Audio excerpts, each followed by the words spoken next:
বুঝা যায়? হ্যাঁ, দেখা যায়। আচ্ছা শোনো আদি, তুমি মিমকে ছেড়ে একবারের জন্য চলে যাবে, হ্যাঁ? ওয়াদা করো। সামনে আসো। ওয়াদা। আর আসবে না, ঠিক আছে?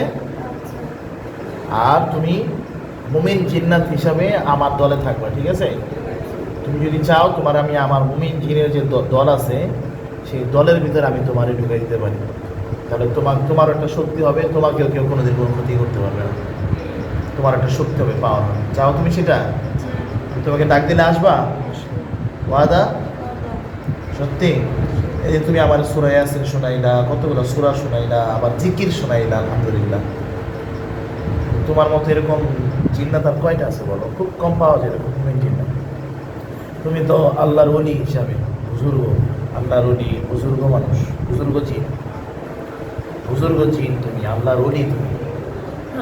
তোমার মতো জিন তো আমি পাইলে আমার জন্য আরো ভালো কাজ করতে সুবিধা হবে, বুঝতে পারছো? তাহলে তুমি আর অসুবিধা শোনো, একবারে আজীবনের জন্য চলে যাবা, ঠিক আছে? আমি যে তোমারে বলবো যে আবার আসা তোমার জবাই করে ফেলবে, এই কথাটা কিন্তু আমার কাছে খুব ভালো লাগে। কারণ আমি একটা মুমিন জিন যে কিনা এত সুন্দর কোরআনে কারিম তেলাওয়াত করে, এত সুন্দর জিকির করে, নবীজির, তুমি কি বলা, নবীজির কেমন ভালোবাসো? পৃথিবীর সবার চাইতে বেশি। মাশাআল্লাহ।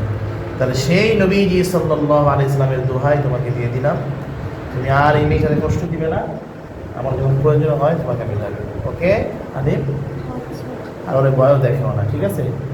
ও যদি আরেকবার বলে যে আমি ভয় পাইছি, যদি বলে, অথবা যদি বলে খারাপ লাগতেছে, তাহলে আমি বাধ্য হবো তোমাকে। আর তুমি পৃথিবীর যেই প্রান্তে থাকো আমি যদি তোমাকে ধরে আনতে পারবো, ফলে যেতে পারবো না। কি বলছি বুঝতে পারছো? আমার যে লক্ষ লক্ষ জিন্নাত, আমার মুরিদ, আমার খাদেম, সেটা তুমি বুঝতে পারো? লক্ষ লক্ষ আমি ডাক দিলে এখন 1 লক্ষ হিসাব বলে, 1 লক্ষ হিসাব বলে আমি ডাক দিলে এই মুহূর্তে, ঠিক আছে? ঠিক আছে, তুমি সালাম দিয়ে চলে যাও। ওয়ালাইকুম আসসালাম।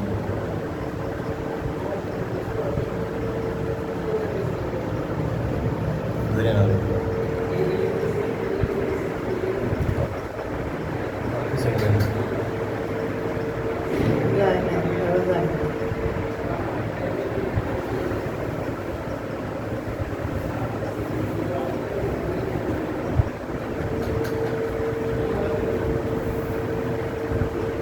পানি ছেড়ে দেন।